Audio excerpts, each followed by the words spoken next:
Nên nghĩa ai mua một ngàn thịt đấy.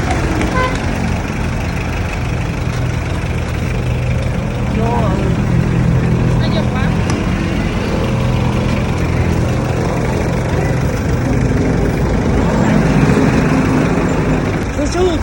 Chú.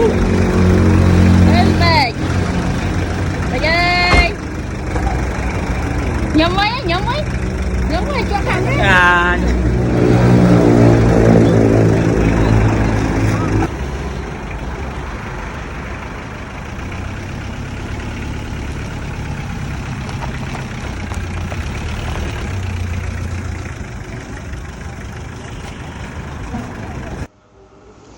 បាទជំរាបសួរអស់លោកស្រីកញ្ញាជាទីមេត្រី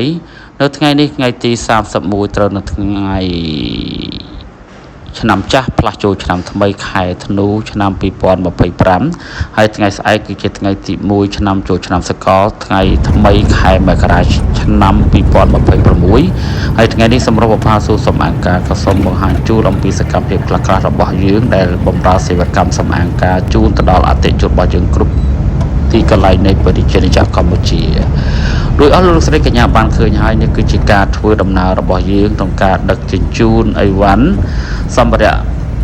សម្រាប់រៀបចំនៅក្នុងកម្មវិធីមង្គលជ័យជូនទៅដល់អតិថិជនរបស់យើងហើយកម្មវិធីមង្គលជ័យដែលរៀបចំជូនអតិថិជនរបស់យើងនេះគឺស្ថិតនៅក្នុងស្រុកសំរោងតងក្នុងឃុំសែនដីតែម្ដងហើយយើងធ្វើដំណើរចេញពីគេហដ្ឋានរបស់យើងឆ្ពោះមកកាន់ខាងលិចមកដល់ផ្លូវ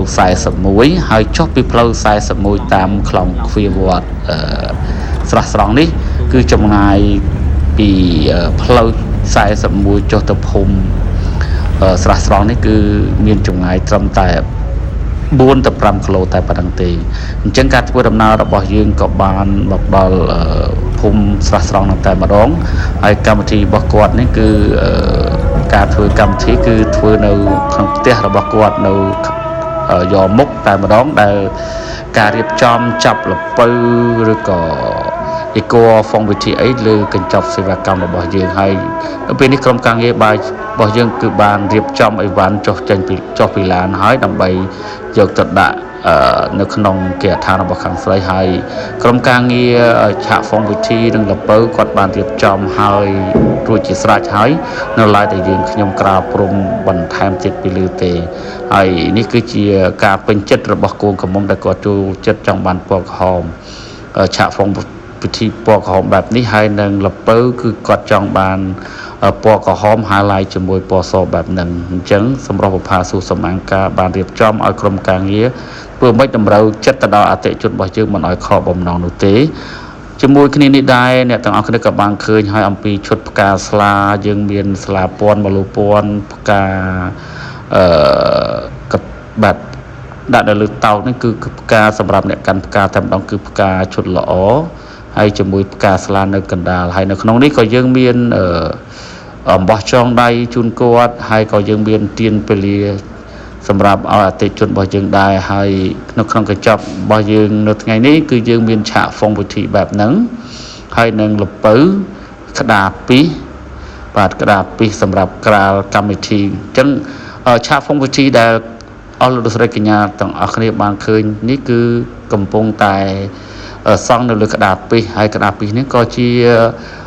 ភារៈរបស់យើងសម្រាប់បំពេញតម្រូវការដល់អតិថិជនរបស់យើងដែរគឺក្នុងទំហំ6x8បាទការតុបតែងនៅក្នុងកន្លែងកម្មវិធីគឺជាការទទួលខុសត្រូវរបស់យើងសម្រាប់អតិថិជនរបស់យើងហើយយើងបានរៀបចំរួចជាស្រេចសម្រាប់ក្រុមការងារហើយបន្ទាប់ពីឆាកហ្វុងវិធីចាប់លពៅក្តារពីនោះក៏យើងមានរូបថតតាំងមុខរោងចំនួន2ស៊ុំដែលក្នុងទំហំ60x9ប្រភេទសញ្ញាកាសដើម្បីជូនទៅដល់កូនកំលោះកូនកំមុំសម្រាប់ថ្ងៃរៀបអាពាហ៍ពិពាហ៍របស់គាត់ដែរគឺគាត់បានរូបថតចំនួន2ស៊ុំនឹងតែម្ដងសម្រាប់ថ្ងៃរៀបអាពាហ៍ពិពាហ៍របស់គាត់នៅថ្ងៃ1ថ្ងៃស្អែកទៅថ្ងៃឆ្នាំថ្មីតែម្ដងគឺការហែកំណប់ហែផ្កាស្លាចូលរោងជ័យហើយសម្រាប់កម្មវិធីនេះគឺជាកម្មវិធីដ៏ ល្អប្រណិតមួយសម្រាប់អតិជនរបស់យើងអញ្ចឹងការរៀបចំរបស់យើងគឺបំពេញរាល់តម្រូវការរបស់អតិជនរបស់យើងមិនឲ្យអតិជនរបស់យើងខកបំណងទេប្រសិនបើអស់លោកស្រីនិងកញ្ញាទាំងអស់ដែលមានបំណងរៀបអាពាហ៍ពិពាហ៍ក្នុងរដូវកាលនេះរដូវកាលថ្មីឆ្នាំ2026នេះហើយមិនទាន់បានតាក់ទងនឹងសេវាកម្មសម្អាងណាទេអស់លោកស្រីនិងកញ្ញាអាចទំនាក់ទំនងជាមួយនឹងសម្រស់បុប្ផាសួរសម្អាងការដែលមានទីតាំងនៅផ្សារដើមម្ការយើងទេផ្លូវជាតិលេខ3ឬក៏អស់លោកស្រីនិងកញ្ញាអាចទំនាក់ទំនងតាមលេខទូរស័ព្ទ012 28 1863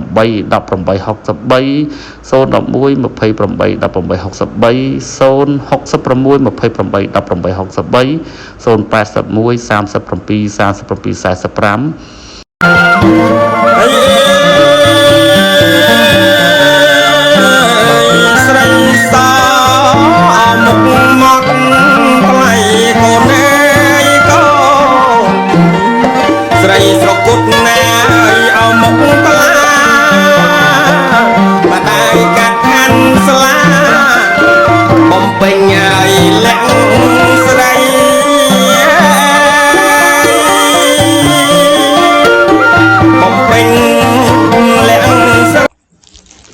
បាទដោយអស់លោកស្រីកញ្ញាបាន